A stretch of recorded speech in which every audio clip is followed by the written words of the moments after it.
റദ്ദായി, ഹോട്ടലും നിഷേധിച്ചു. UAE-ക്കെതിരെ ആരോപണവുമായി പാകിസ്ഥാൻ MP. വിമാനം റദ്ദാക്കിയതിനെ തുടർന്ന് UAE-യിൽ തനിക്കും മറ്റ് പാകിസ്ഥാൻ യാത്രക്കാർക്കും ഹോട്ടൽ താമസ സൗകര്യം നിഷേധിക്കപ്പെട്ടുവെന്ന ഗുരുതര ആരോപണവുമായി പാകിസ്ഥാൻ തെഹ്രീക്ക് ഇൻസാഫ് നേതാവും മുൻ ദേശീയ അസംബ്ലി സ്പീക്കറുമായ അസദ് ഖൈസർ.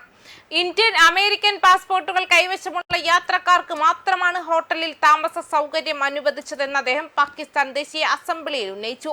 വിമാനം റദ്ദാക്കിയ സാഹചര്യത്തിൽ യാത്രക്കാർ വിമാനത്താവളത്തിൽ കുടുങ്ങുകയും തുടർന്ന് ഹോട്ടൽ സൗകര്യം തേടുകയും ചെയ്തപ്പോഴായിരുന്നു ഈ വിവേചനം നേരിട്ടത്.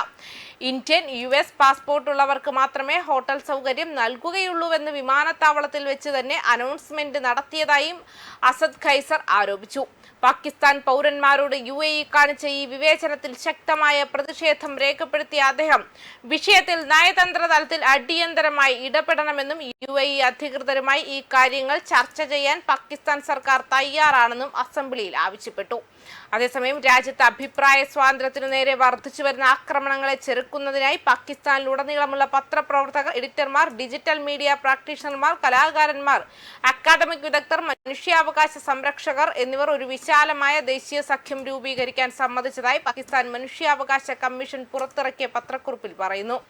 യൂറോപ്യൻ യൂണിയന്റെ പിന്തുണയോടെ HRCP സംഘടിപ്പിച്ച ഒരു വട്ടമേശ സമ്മേളനത്തിലാണ് ഈ തീരുമാനമെടുത്തത്. നാസിർ സയ്യിദി, അസ്ഹർ അബ്ബാസ്, ഹുസൈൻ നഖി, സലീമ ഹാഷ്മി തുടങ്ങിയ നിരവധി പ്രമുഖ മാധ്യമ പ്രൊഫഷണലുകളും അവകാശ വക്താക്കളും ഒത്തുചേർന്നു. സമീപ ദശകങ്ങളിൽ പാകിസ്ഥാനിൽ ആവിഷ്കാര സ്വാതന്ത്ര്യം നേരിടുന്ന ഏറ്റവും ഗുരുതരമായ പ്രതിസന്ധികളിൽ ഒന്നായി വിശേഷിപ്പിച്ചതിൽ പങ്കെടുക്കുന്നവരുടെ ആഴത്തിലുള്ള ആശങ്കയും എക്സിൽ പങ്കിട്ട പത്രക്കുറിപ്പിൽ പരാമർശിച്ചു.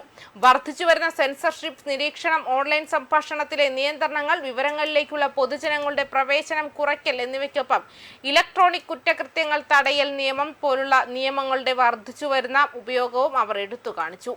ഈ നിയന്ത്രണങ്ങളുടെ ആഘാതം ഇപ്പോൾ മാധ്യമപ്രവർത്തകർക്കും മാധ്യമ സ്ഥാപനങ്ങൾക്കും അപ്പുറത്തേക്ക് വ്യാപിക്കുന്നതായും ഭരണഘടനാപരമായ അഭിപ്രായ സ്വാതന്ത്ര്യത്തിനുള്ള അവകാശം വിനിയോഗിക്കാൻ ആഗ്രഹിക്കുന്ന സാധാരണ പൗരന്മാരെ ഇത് ബാധിക്കുന്നതായും പങ്കെടുത്തവർ എടുത്തു പറഞ്ഞു. മാധ്യമപ്രവർത്തകരെ ഭീഷണിപ്പെടുത്തൽ, സ്വതന്ത്ര മാധ്യമ സ്ഥാപനങ്ങളുടെ മേലുള്ള സമ്മർദ്ദം, ഡിജിറ്റൽ പ്രാദേശിക മാധ്യമങ്ങളുടെ മേലുള്ള പരിമിതികൾ എന്നിവ സ്വതന്ത്രവും തുറന്നതുമായ പൊതുസംവാദത്തിന് കൂടുതൽ ബുദ്ധിമുട്ടുള്ള അന്തരീക്ഷം സൃഷ്ടിച്ചിട്ടുണ്ടെന്നും അവർ മുന്നറിയിപ്പ് നൽകിയതായി HRCP പ്രസ്താവനയിൽ പറയുന്നു. പത്രപ്രവർത്തക യൂണിയനുകൾ, പ്രസ് ക്ലബ്ബുകൾ, ഫ്രീലാൻസ് ഡിജിറ്റൽ ജേർണലിസ്റ്റുകൾ, അഭിഭാഷകർ, കലാകാരന്മാർ, സിവിൽ സൊസൈറ്റി സംഘടനകൾ, മറ്റു ജനാധിപത്യ പങ്കാളികൾ എന്നിവരെ ഒരുമിച്ച് കൊണ്ടുവന്ന് ഈ വെല്ലുവിളികളെ നേരിടാൻ ഈ സഖ്യം സഹായിക്കുമെന്നും പ്രസ്താവനയിൽ പറയുന്നു. പാകിസ്ഥാനിലുടനീളമുള്ള അഭിപ്രായ സ്വാതന്ത്ര്യത്തെ പ്രതിരോധിക്കുന്നതിനായി അഭിഭാഷക ശ്രമങ്ങൾ, തന്ത്രപരമായ വ്യവഹാരങ്ങൾ, ഡോക്യുമെന്റേഷൻ, ദ്രുത പ്രതികരണ സംവിധാനങ്ങൾ, പൊതുജന സമഗ്രത എന്നിവ ഏകോപിപ്പിക്കുക എന്നതാണ് ഈ സഖ്യത്തിന്റെ ലക്ഷ്യം. വിയോജിപ്പും ഓൺലൈൻ പ്രസംഗവും നിയന്ത്രിക്കുന്ന നിയമങ്ങളിൽ മാറ്റങ്ങൾ വരുത്തുക, മാധ്യമപ്രവർത്തകർക്കെതിരായ ആക്രമണങ്ങളും ശിക്ഷാ നടപടികളും അവസാനിപ്പിക്കുക, എഡിറ്റോറിയൽ സ്വാതന്ത്ര്യത്തിന് ശക്തമായ സംരക്ഷണം നൽകുക എന്നിവ ആവശ്യപ്പെട്ടുകൊണ്ട് ഒരു പൊതു പരിഷ്കരണ അജണ്ടയിൽ യോഗം ധാരണയിലെത്തി. സ്ത്രീകൾ, ഫ്രീലാൻസ്, ഡിജിറ്റൽ മീഡിയ പ്രാക്ടീഷണർമാർ എന്നിവർക്ക് സുരക്ഷിതവും ന്യായയുക്തവുമായ തൊഴിൽ സാഹചര്യങ്ങൾ വേണമെന്നും പ്രസ്താവനയിൽ ആവശ്യപ്പെട്ടു. മാധ്യമപ്രവർത്തക യൂണിയനുകൾ, അസോസിയേഷനുകൾ, പ്രസ് ക്ലബ്ബുകൾ എന്നിവയുടെ നിയമപരവും അടിയന്തരവുമായ പിന്തുണ ശക്തിപ്പെടുത്താൻ വട്ടമേശ സമ്മേളനം ആഹ്വാനം ചെയ്തതായും ന്യായമായ വേതനവും സുരക്ഷിതമായ തൊഴിൽ സാഹചര്യങ്ങളും ഉറപ്പാക്കാൻ മാധ്യമ സംഘടനകളെ പ്രേരിപ്പിച്ചതായും HRCP പുറത്തിറക്കിയ പ്രസ്താവനയിൽ പറയുന്നുണ്ട്. ന്യൂസ് ഡെസ്ക്, കർമ്മ ന്യൂസ്.